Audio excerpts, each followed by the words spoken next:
People who make it out of manipulative supremacist groups, like exploitative religious and pseudoscientific organizations, are often faced with distortions from two directions. When they attempt to convey their experiences of manipulation to members of their former group, their words are magically transformed into, "I'm mad, evil, and weak." But when they share their story with non-members as a cautionary tale, their words are often magically transformed into, "I'm gullible, asinine, and spineless." After a while, the apostates realize they're in the no-one's land of the unheard, and it begins to become clear why these groups continue to thrive. Groups with a talent for bending truth, preaching love while denouncing non-members as a subhuman underclass, claiming to champion peace while committing acts of barbarism, pontificating about family values while tearing up countless homes, promising freedom and enlightenment while enforcing ignorance, and exercising total control.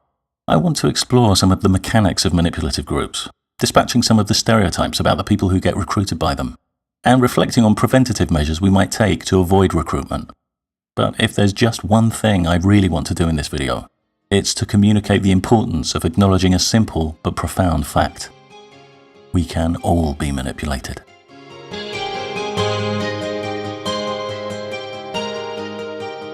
At a press conference on manipulative groups, Ian reveals he lost tens of thousands of dollars when he was recruited by a group who proposed that clusters of alien spirits are attached to all humans, keeping us from our full potential. Ian tells us how he and the other group members paid through the nose and every other orifice for a special kind of counselling, which they were told would rid them of these spirits. They were told that once these spirits are gone, they would be the primary causal agents of their lives, with skills such as telekinesis, total recall, and mastery over illness. No evidence was given for any of this. The alien story was the unsubstantiated revelation claim of the group's founder, and no records have ever been produced of a single person gaining any of the special powers or knowledge described. What do we think of Ian? Does he lack intelligence? No, his intelligence is above average. He's a highly creative, resourceful man. That's why the group considered him such a juicy prospect. Is he a bit credulous, quick to accept whatever he's told? No. In fact, by default, he's a cautious, skeptical fella. Is he driven by narcissism, desiring supremacy over others? No. He's always been compelled by deeply humanitarian instincts.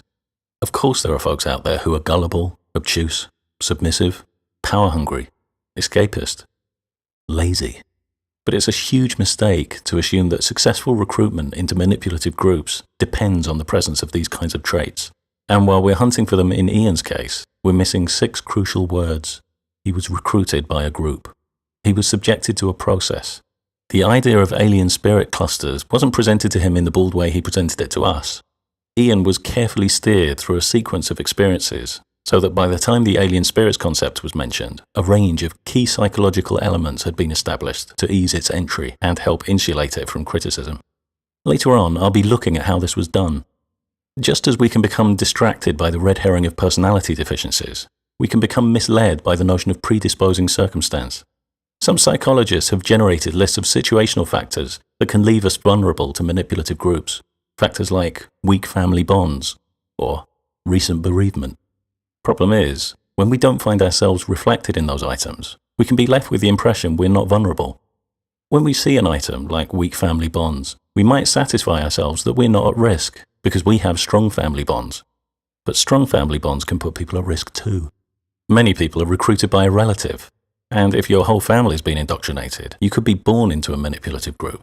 In these cases, even if you wake up and smell the Kool-Aid, strong family bonds might keep you feeling trapped inside the group under the threat of disconnection from your family. Members of manipulative groups are a diverse population, and it serves us well to think creatively about how these groups might hook us in.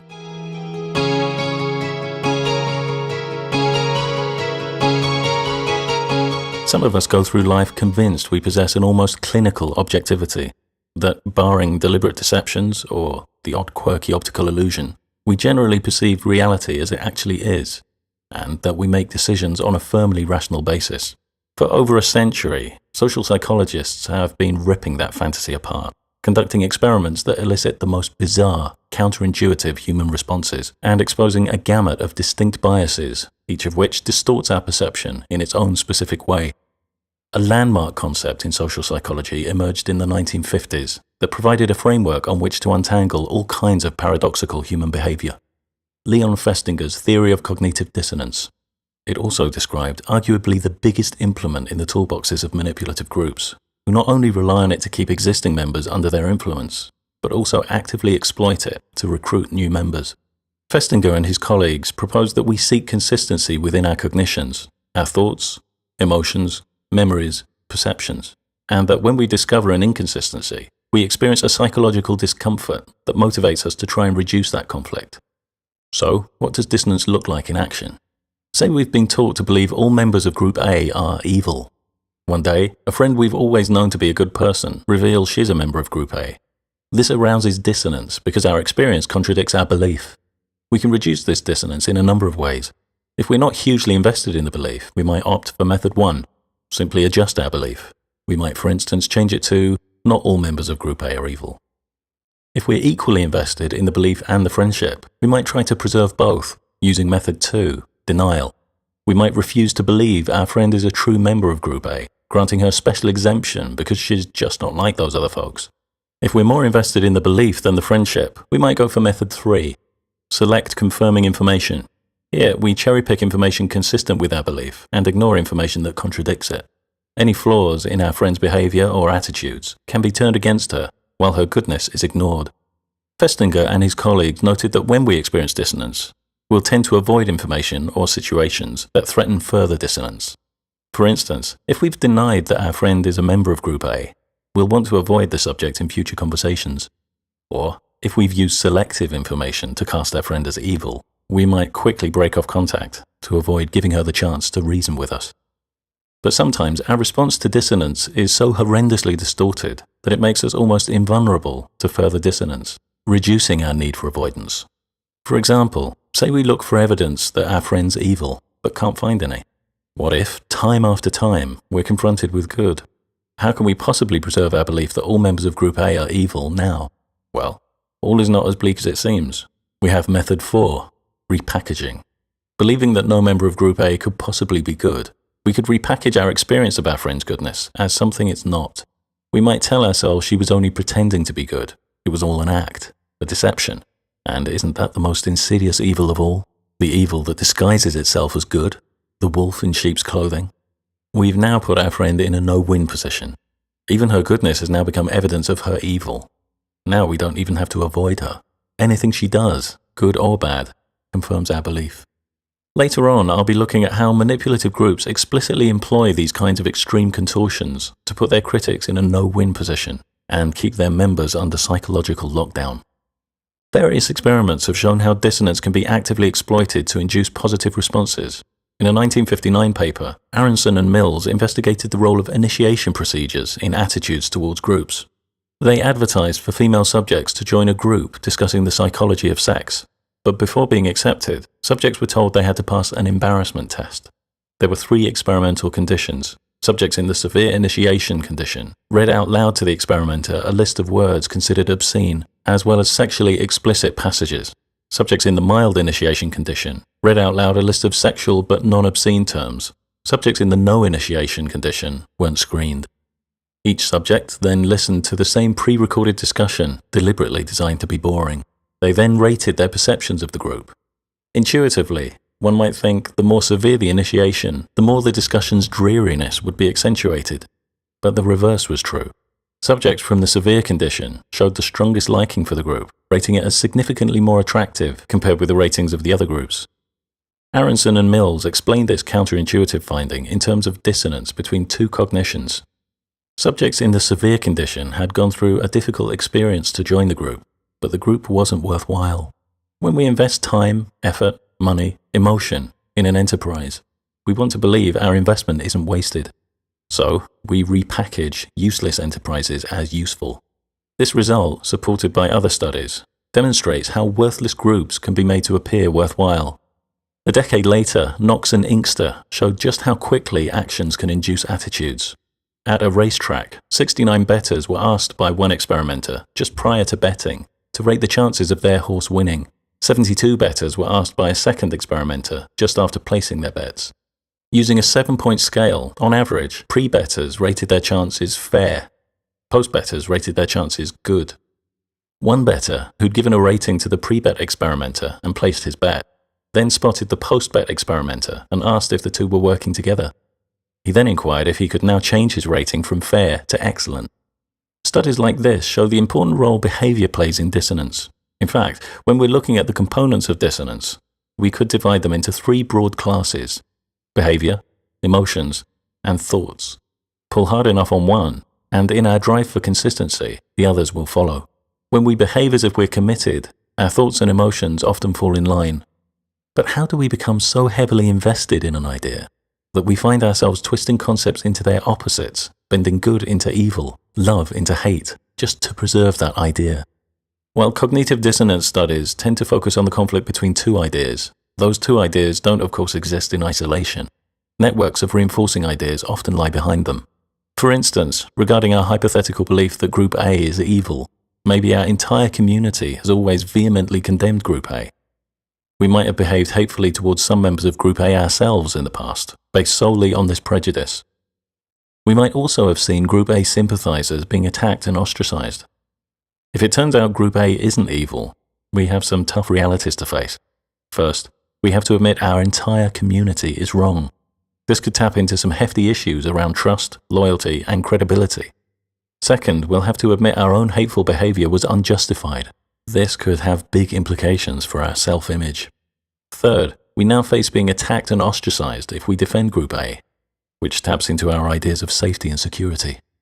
These tough realities might feel intensely threatening to us, but the threat goes away if we can find some way of preserving our belief that Group A is evil.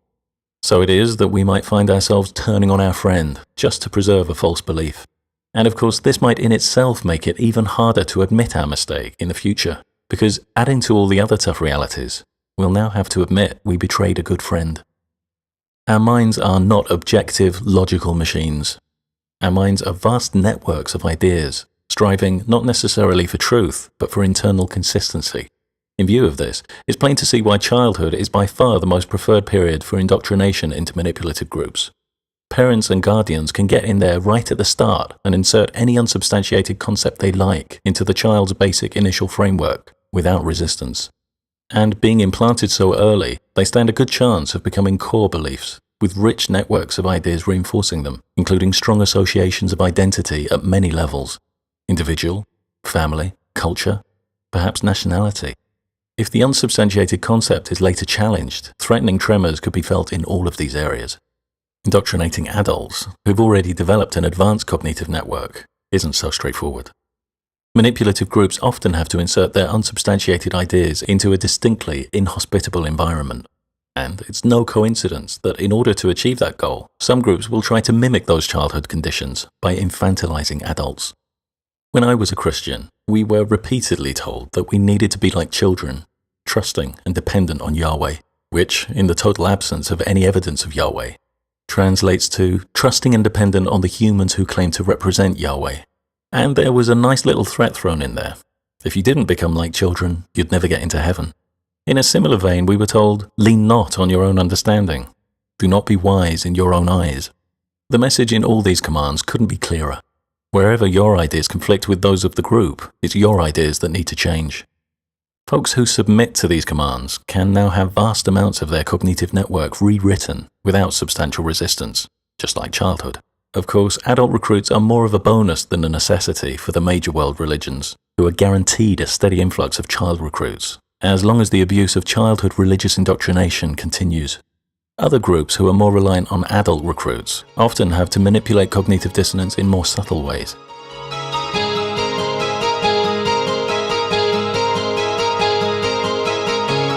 Let's go back to Ian and see how he gets recruited by a group claiming clusters of alien spirits are attached to us all, keeping us from our full potential. Ian is approached on the street by a woman with a personality questionnaire. He agrees to accompany her inside the official premises behind her, where he spends half an hour completing it. His results show him to be unstable, depressed, nervous, and overly critical. These conflict with his self-image, but the woman talks with him for a further half hour about his life, his frustrations, his disappointments, and draws tentative connections with his results. She says her group runs courses that can help him become a more effective person. Ian's natural caution stops him from signing up for a course, but he agrees to buy a cheap book. He now experiences his first cognitive dissonance in the group's favor. He has two conflicting cognitions. One, that he's not interested, but two, that he's just invested an hour of his time and bought a book. Dissonance leads him to adjust his first cognition and rationalize that he is interested. Going home, he dips into the book and reflects on the idea of becoming a more effective person. The questionnaire results begin to play on his mind. Despite himself, he begins to select confirming information, finding memories that match the results. Deciding he has nothing to lose by giving it a go, he returns and signs up for a course about communication. Ian is now locked into a commitment cycle.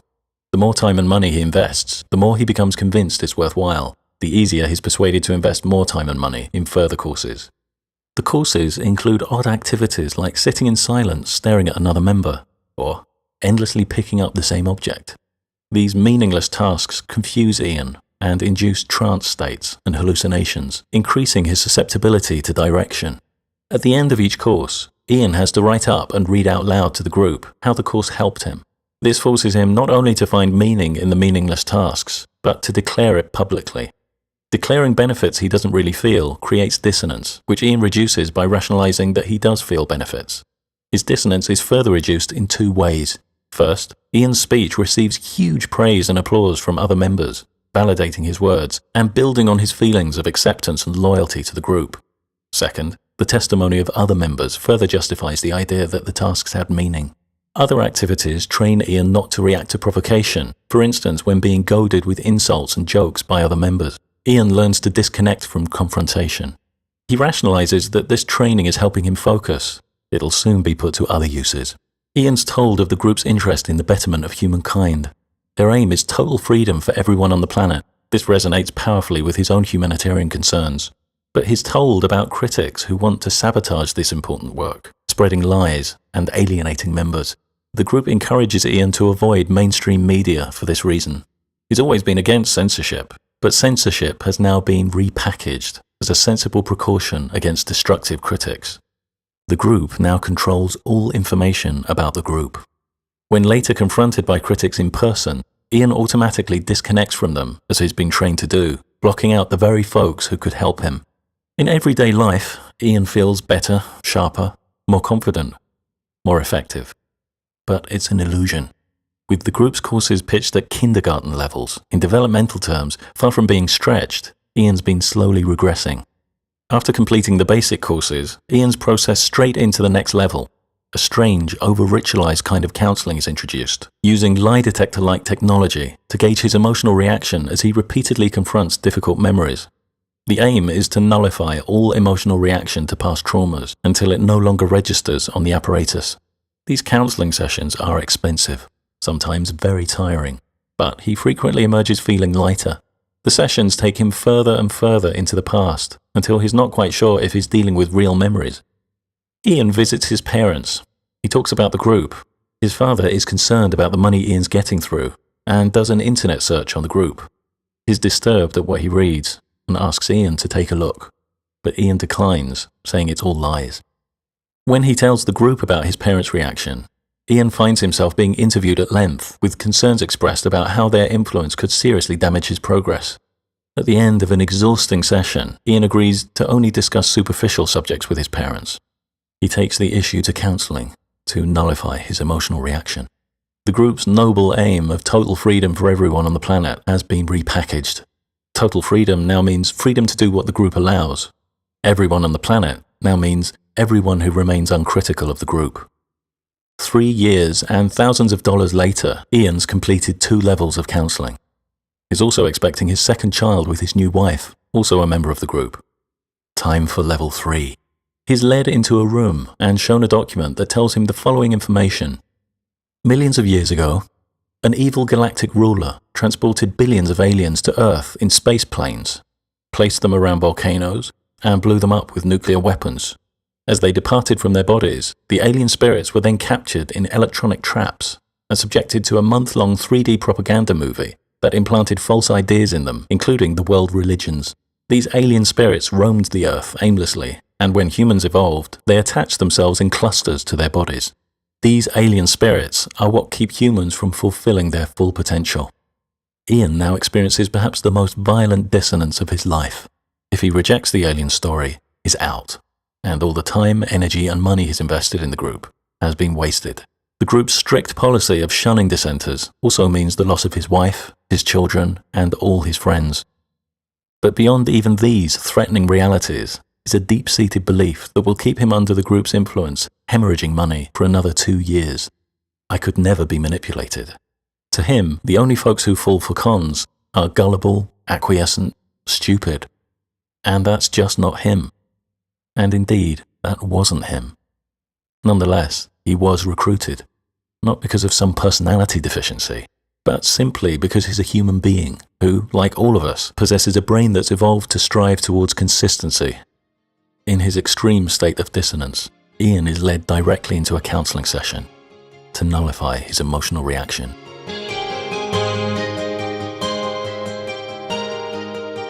A few years ago, a woman wrote to me to tell me she'd once thought I used demonic psychological techniques in my videos.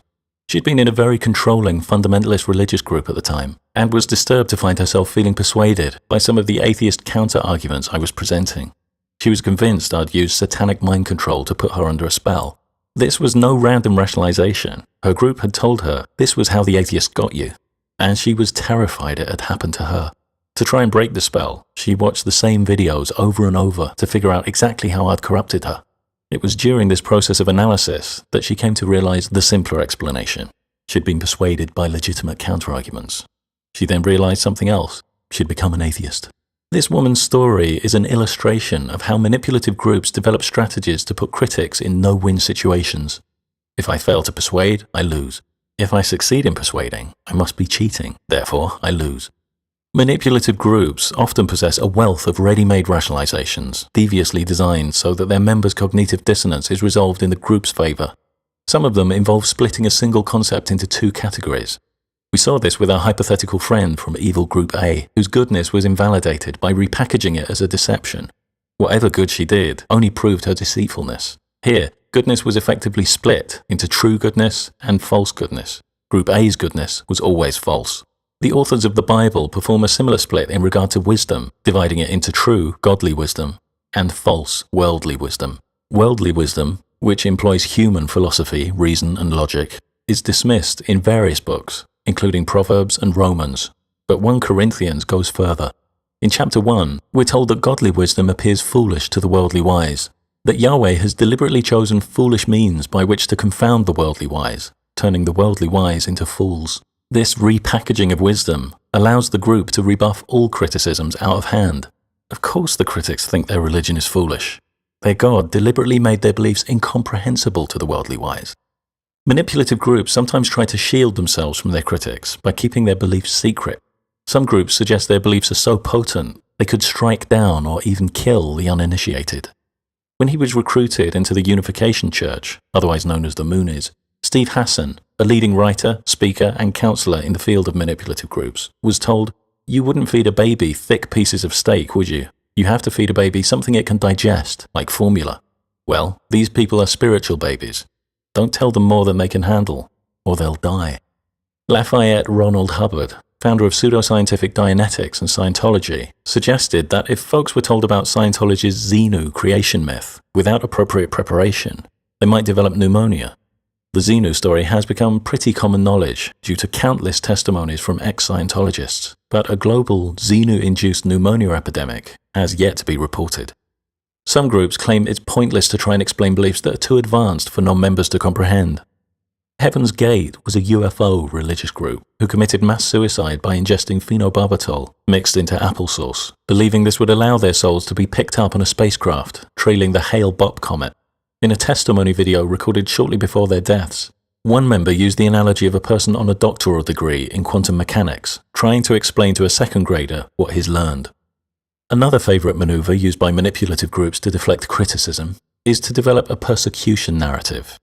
Here, rather than splitting a single concept into 2, the group will instead join distinct concepts into 1.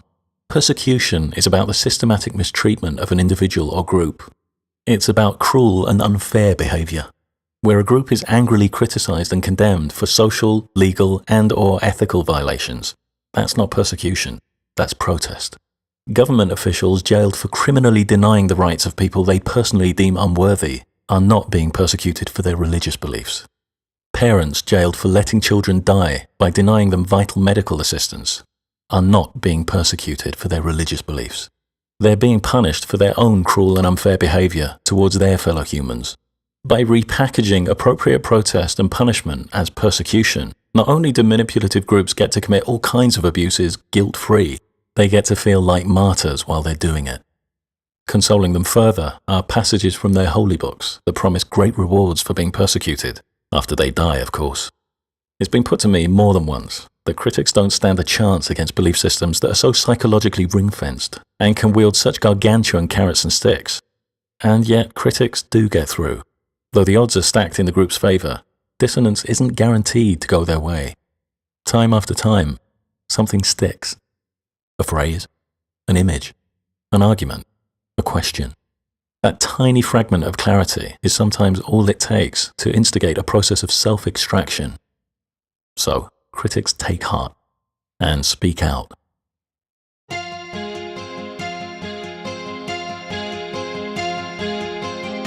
Our minds are vast networks of ideas, striving not necessarily for truth, but for internal consistency, so that the injection of a false idea into that network can have a domino effect, distorting the ideas around it.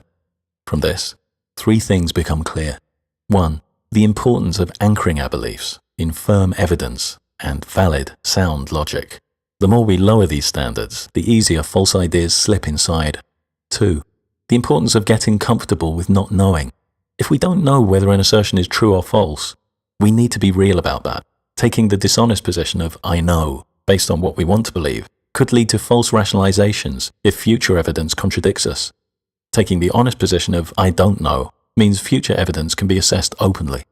3. The importance of understanding the techniques of manipulative groups. These groups are practiced at insinuating false ideas into our cognitive networks, gradually turning our worlds upside down, so that while we think we're still grounded in reality, we've instead hooked ourselves to clouds, and we're drifting slowly away from all sense and reason.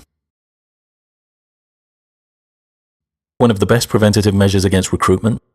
Learn about recruitment techniques. One of the best ways of doing that? Listen to the stories of the people who've been there. Manipulative groups are often made of folks just like you and me. That's what makes them so effective, because the folks who recruit us are just like us. Another preventative measure is to disarm the beliefs that can be used against us to induce dissonance. As Aronson and Mills showed, we're sometimes fooled into thinking that groups who get us to jump through hoops are worthwhile because we want to believe our time isn't wasted. That phrase, "want to believe," is like a signpost saying, "Examine me. Is this belief justified? Or is it a wishful distortion?" The fact is, our time is sometimes wasted by undeserving pursuits. When we acknowledge that, this particular manipulation is disarmed, and we can apply the same principle to many other ideas we want to believe that can be used against us. For instance, that we're always right, or that we can always judge a person's character. I'm sure you can think of other examples. I'll end on one: wanting to believe we can't be manipulated. Of course, we're manipulated all the time. Manipulated by adverts to buy products. Manipulated by loved ones to do favors. But if we ever have the misfortune of getting recruited by a manipulative group, this wishful distortion could block all our escape routes, keeping us in a state of denial. Seems paradoxical, but the moment we admit we can be manipulated, we instantly reduce our chances of being manipulated, because we become more open to evidence that we have been. Chances are some folks watching this are in a manipulative group right now, excusing their group's abuses and hypocrisies. The more aware we are of their methods, and of our own human quirks and biases, the less successful they'll be in keeping us doing what keeps them alive: bending truth.